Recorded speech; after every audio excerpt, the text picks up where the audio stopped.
नमस्कार। हमारी खास पेशकश हक आपका में आप सभी का स्वागत है। मैं हूं अपूर्व मिश्रा। अस्पताल लोगों को बीमारियों से निजात दिलाता है, लेकिन अगर अस्पताल ही रोगों की सौगात बांटने लगे तो उसे आप क्या कहेंगे? जी हां, जाने अनजाने हम सभी के साथ कुछ ऐसा ही हो रहा है। अस्पताल मेडिकल कचरे को अस्पताल के बाहर आम लोगों की राह में या फिर बाउंड्री पर फेंक देते हैं, जो हमारे और आपके सेहत के लिए बेहद खतरनाक है। बायोमेडिकल कचरे से कई तरह की गंभीर बीमारियां फैलती हैं, लेकिन स्वास्थ्य महकमे और सरकार को आम लोगों की सेहत और सुरक्षा की कोई भी फिक्र नहीं है। मेडिकल कचरे के सही डिस्पोजल के लिए कड़े कानून हैं, लेकिन लगता है कि यह कानून भी कचरे में फेंक दिए गए हैं। तभी तो मेडिकल कचरे से संक्रमित होकर कई मौतें होती हैं, लेकिन सरकार कुंभकर्णी नींद में सोई हुई है। लेकिन अब वक्त आ गया है कि जनता मेडिकल कचरे के खिलाफ आवाज बुलंद करे और नींद में सोई सरकार को जगाए। श्री न्यूज ने मेडिकल कचरे के खिलाफ मुहिम चलाई है। आप भी हमारे साथ अपनी आवाज बुलंद कीजिए, क्योंकि ये है हक आपका।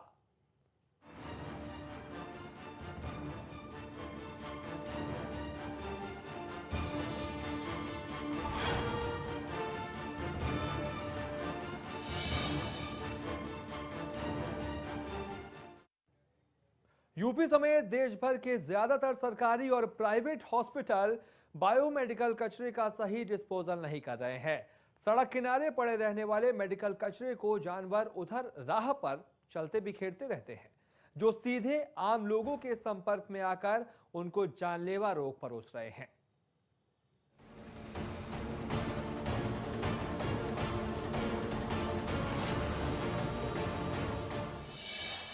अस्पतालों की जानलेवा लापरवाही, खुले में फेंका बायोमेडिकल कचरा। मेडिकल कचरे से फैल रही है बीमारी। मेडिकल कचरा एक गंभीर समस्या बनता जा रहा है। अस्पताल से निकलने वाले इन कचरों की वजह से संक्रमण का खतरा बढ़ता जा रहा है। जैव चिकित्सा अप्रशिष्ट प्रबंधन एवं निष्पादन अधिनियम 1998 के तहत अस्पतालों के लिए अनिवार्य है कि वे पर्यावरण के अनुकूल और वैज्ञानिक तरीके से कचरे का निष्पादन करें। लेकिन एक और जहां पश्चिमी देशों में जैव चिकित्सीय कचरे का निपटान व्यावसायिक तरीके से किया जाता है, वहीं भारत में लगभग आधे कचरे का ही निष्पादन नियमों के मुताबिक हो पाता है और बाकी को नगर निगम के ठोस कचरे में मिला दिया जाता है। दरअसल हेपेटाइटिस बी के संक्रमित लोगों में 3% मरीज ऐसे होते हैं जिनको मेडिकल कचरे की वजह से ये बीमारी होती है, जबकि 0.3% एड्स पीड़ितों को ये बीमारी मेडिकल कचरे में पड़ी सुइयों के चुभने से हो जाती है।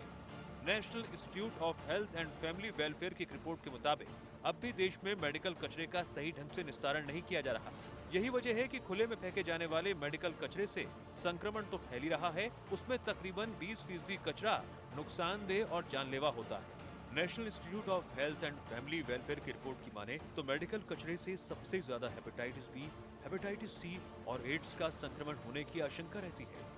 ज्यादातर अस्पतालों में प्रयोग की गई सिरिंज के चुभने से अस्पताल के कर्मचारियों को भी संक्रमण हो जाता है। खास तौर पर जानकारों की माने तो कैंसर और टीबी के अलावा स्किन और सांस की बीमारी भी घर कर सकती है। इन बायोमेडिकल वेस्टेज से जमीन और फिर ग्राउंड वाटर भी प्रदूषित हो रहा है। इस तरह जमा संक्रामक कचरा दूसरे गैर संक्रामक कचरों को भी दूषित कर देता है।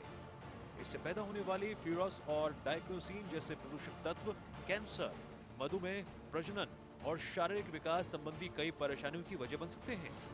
कचरे में मौजूद खतरनाक बीमारियों के वहां कई तरह के जीवाणु की जद में न केवल अस्पताल कर्मी, निगम कर्मी, कचरा बीनने वाले, बल्कि पशु पक्षी भी आते हैं और फिर यह संक्रमण दूसरे लोगों तक भी पहुंचता है। बायोमेडिकल कचरे को खुले में फेंकना अपराध की श्रेणी में आता है, लेकिन हक तो यह है कि ना तो अस्पताल प्रशासन को उसकी चिंता है और ना ही सरकार को। ऐसे में सबसे बड़ा सवाल कैसे पूरा होगा स्वस्थ भारत का सपना। Bureau report, Shri news.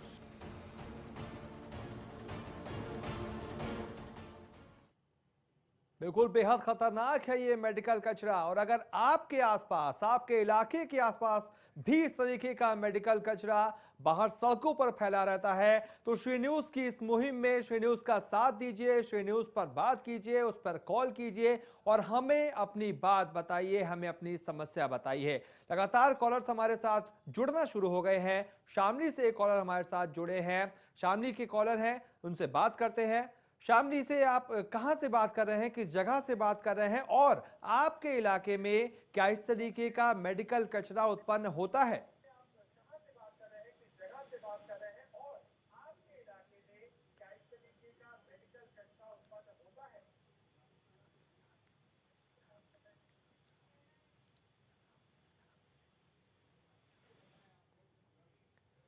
Praveen जी, आपको आवाज मिल रही है हमारी? सबसे पहले हाँ तो एक हाँ हाँ भाई गुजारिश साहब करना मिल रही चाहूंगा है। कि अपने टीवी का वॉल्यूम बिल्कुल म्यूट कर दीजिए, और भी जो दर्शक हमें फोन कर रहे हैं, हमारे साथ जुड़ रहे हैं इस मुहिम में, वो सबसे पहले अपना टीवी का वॉल्यूम म्यूट करने के बाद ही श्री न्यूज पर अपनी बात रखें। आपसे मैं कहना चाहूंगा कि अपने टीवी का पहले वॉल्यूम जो है म्यूट कर दीजिए, उसके बाद अपनी बात रखिए।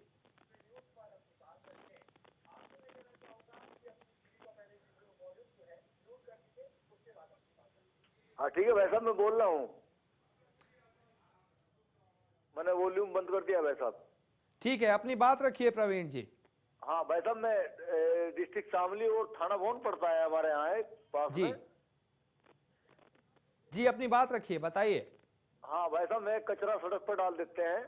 जी, और मैं भाई मेडिकल साहब कचरे मैं की, कई बार आज कह भी न्यूज चुका हूँ, मैं एक मेडिकल सोशल कचरे वर्कर की हूँ। मुहिम चला रहा है, वो आम कचरे की मुहिम नहीं है। आज मेडिकल कचरे की बात हो रही है, जो अस्पतालों से निकलता है, जो अस्पतालों की लापरवाही का एक जीता जागता नमूना है, हम उसकी बात कर रहे हैं। हाँ, अस्पतालों की तो बात कर रहा हूँ भाई साहब मैं। जी बताइए। हमारा एक CSC है थाना भवन के अंतर्गत, तो वे सड़कों पे डाल देते हैं कचरे को। कौन से ऐसे अस्पताल हैं जो सड़कों पर डाल देते हैं कचरे को? CSC थाना भवन। ये अस्पताल का नाम है? हाँ जी। वो सड़कों पर डाल देते हैं और कार्रवाई नहीं होती उन पर कोई? हाँ भाई साहब, कई बार उन्हें बोला है मैंने। किससे बोला है आपने? वहाँ जो सुपरिटेंडेंट है। तो क्या जवाब दिया उन्होंने?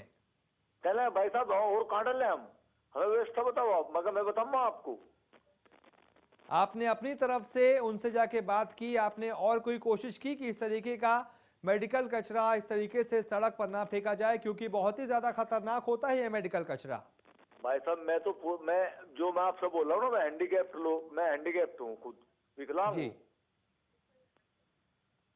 लेकिन आपने अपनी बात रखी, आपने श्री न्यूज से जुड़े, इस मुहिम में हमारे साथ जुड़े, इसके लिए बहुत बहुत शुक्रिया। आप इसके लिए जो है अपनी सरकार को नंबर दे दीजिए, 0 से लेकर 10 के बीच। ये जो अव्यवस्था है, अस्पताल की लापरवाही है, इस पर आप कितने नंबर देना चाहेंगे 0 से 10 के बीच? भाई साहब 2 नंबर तो मैं जरूर दूंगा।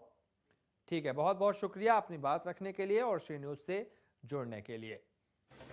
तो 2 नंबर दिए हैं। शामली से हमारे साथ प्रवीण जुड़े थे। आज जो हमारी मुहिम है वो मेडिकल कचरे से जुड़ी हुई है। पीलीभीत से हमारे साथ एक और कॉलर अनुभव जुड़ गए हैं। अनुभव, बहुत बहुत स्वागत है श्री न्यूज में। अपनी बात रखिए और ये बताइए कि पीलीभीत में किस जगह से बात कर रहे हैं, और क्या आपके इलाके में भी इस तरीके से मेडिकल कचरा सरेआम फेंक दिया जाता है? गुड इवनिंग सर, मैं कहना चाहूँगा। और दूसरा कि मैं अशोक कॉलोनी से बोल रहा हूँ पीलीभीत से। सर यहाँ पे जो है गोखले हॉस्पिटल के बाहर, गोखले हॉस्पिटल का जो वेस्ट होता है जी, ये बाहर ऐसे ही फेंक दिया जाता है, और उसमें ब्लड भी होते हैं, पट्टियाँ वगैरह भी होती हैं, सिरिंजेस भी होती हैं, सबकी स्मेल आती है बहुत तेज। और जब कचरा जो होता है ज़्यादा जमा हो जाता है तो उसे जला दिया जाता है, और उसमें से जो काला धुआं निकलता है, एक तो उसकी बहुत प्रॉब्लम है, ऊपर से जो वेस्ट की जो स्मेल आती है उसकी बहुत प्रॉब्लम है। और बाकी जो उनका सीवेज का पाइप है वो भी नाली में निकला हुआ है, उसकी भी दिन भर इतनी ज़्यादा स्मेल आती रहती है। सिर्फ यही एक अस्पताल है या इलाके में और भी ऐसे अस्पताल हैं जो इस तरीके का काम करते हैं, अपने अस्पताल का मेडिकल कचरा आम सड़कों पर फेंक देते हैं? होता ये है कि ये लोग क्या करते हैं, ये लोग कुछ कचरा जो होता है वो सरकार को दिखाने के लिए गाड़ी वगैरह में डाल देते हैं, और बाकी जो है सारा का सारा ऐसी का ऐसी फैला देते हैं। अब इसमें होता ये है कि ये लोग करते हैं कि हाँ नहीं, हम जो अपना वेस्ट है सारा का सारा वेस्ट जो है क्या कहते हैं सरकारी गाड़ी में डाल देते हैं, और जो पूरे कचरे की गाड़ी होती है कचरा ले जाती है, लेकिन ज्यादातर वेस्ट जो होते हैं सड़कों पे फेंक देते हैं। बिल्कुल, सड़कों पर फेंक देते हैं। आपने अपनी तरफ से क्या अस्पताल प्रशासन से कभी बात की, अपनी नाराजगी जताई, या फिर आपके इलाके में किसी और ने अपनी नाराजगी जताई जाकर कि इस तरीके से सड़कों पर मत फेंका करिए, हमारी जान को खतरा है इससे? लगता है अनुभव से संपर्क टूट गया है। तो पीलीभीत से हमारे साथ अनुभव जुड़े हुए थे, अपनी बात रख रहे थे और सच्चाई उजागर कर रहे थे।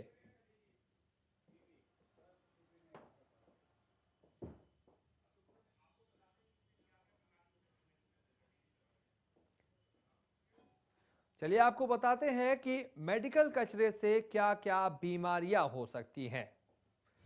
एड्स जैसी गंभीर बीमारी, cancer, hepatitis, typhoid, diarrhoea, TB जैसी गंभीर बीमारी भी होती है, फाइलेरिया, त्वचा संबंधी बीमारी, अगर कोई इंजेक्शन संक्रमण में आ जाता है, आंखों में भी संक्रमण होता है।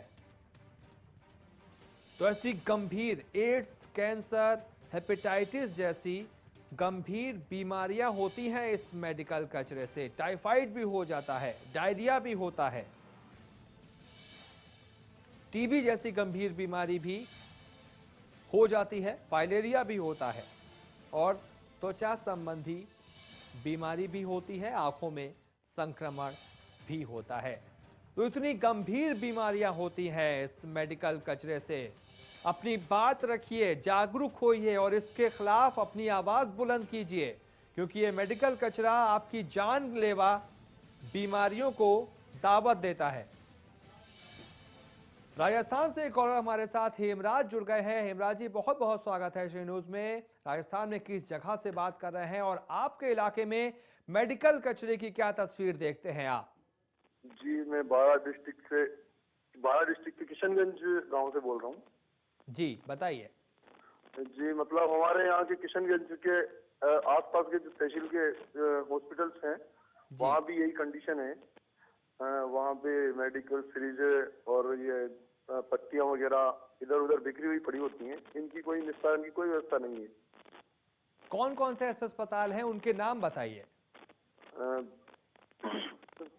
प्राथमिक चिकित्सालय हैं, छोटे छोटे हैं, ज्यादा बड़े नहीं। लेकिन वो अपना काम ठीक से नहीं करते। जो मेडिकल वेस्टेज निकलता है उसको कहाँ पर वो फेंकते हैं? गेट के साइड में पड़े रहते हैं। तो क्या इसके खिलाफ आपने कभी, आपके इलाके में कभी इस बात को लेकर अस्पताल प्रशासन से बात की गई, नाराजगी जताई गई कि इस तरीके से आप जो है मेडिकल कचरा यहाँ पर मत फेंकिए, हमारी जान को खतरा है? कई बार बोला गया, मगर वो प्रशासन ने उस चीज पे ध्यान नहीं दिया। कई बार आपने बोला, आपने किससे बात की थी जाके? ऐसे जो प्रथम हॉस्पिटल का मेन डॉक्टर, मगर वो उस चीज पे ध्यान नहीं दिया उन्होंने। आपने अपनी बात रखी थी जाके, उन्होंने ध्यान नहीं दिया। चलिए ठीक है, अपने इस सरकार के लिए, अपने अस्पताल प्रशासन के लिए 0 से लेकर 10 के बीच कितने अंक देना चाहेंगे इस अव्यवस्था के लिए? अव्यवस्था के लिए इनको 0 देना चाहिए वैसे। बहुत बहुत शुक्रिया श्रीनु से जुड़ने के लिए और अपनी बात रखने के लिए। तो राजस्थान से हमारे साथ एक कॉलर जुड़े थे, 0 अंक दिए हैं उन्होंने, क्योंकि अस्पताल प्रशासन हीला हवाली करते हैं, लोगों की जान के साथ खिलवाड़ करते हैं। बरेली से हमारे साथ एक और कॉलर दीपक जुड़ गए हैं। दीपक, बहुत बहुत स्वागत है श्री न्यूज में। बरेली में किस जगह से बात कर रहे हैं और मेडिकल कचरे के क्या हालात हैं आपके यहाँ? जी, मेडिकल कचरे के हालात यहाँ